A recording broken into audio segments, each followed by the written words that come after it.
Millət, bir öncəki videoda paylaşmışdım 2.5 mühərrikə sahib Toyota Surf. Orada sökülməyini demişdim sizə. Hal-hazırda maşını yekunlaşdırmışıq. Nə iş görülüb, onları sizlərə çatdırmaq istəyirəm. Mühərrikin qalovkasında çat çıxdı. Birinci silindirdə çat var idi. Qalovka dəyişildi, çünki bunlar çuğun qalovkadır, təmir olunmur.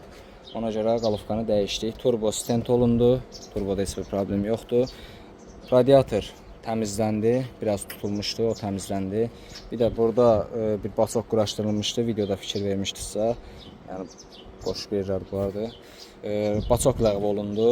Sonra yanacaq nasosundan salyarka buraxırdı, onun salnikləri dəyişildi.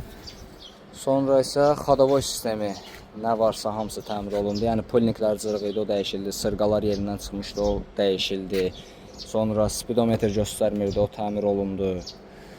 Başqa, yəni xadavoy sistemində nə iş varsa, hamısı yəni təmir olundu.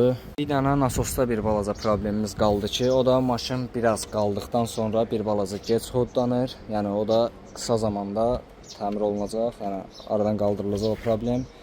Başqa bir şey qalmadı, yəni nə lazımdırsa hamısı görülüb.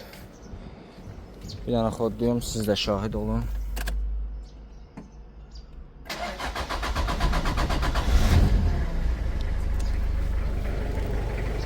Gördüyünüz kimi xodlanmağı yəni belədir, o da nasosla əlaqəli bir problemdir. Onu da qısa zamanda həll edəcəyik. Mühərrikin işləməyi falan, hər bir şey öz qaydasında, yəni heç bir qızdırmağı yox. Xadavoy sistemi tərtəmiz. Hal-hazırda maşını təhvil verdik sahibinə. Xeyirli olsun.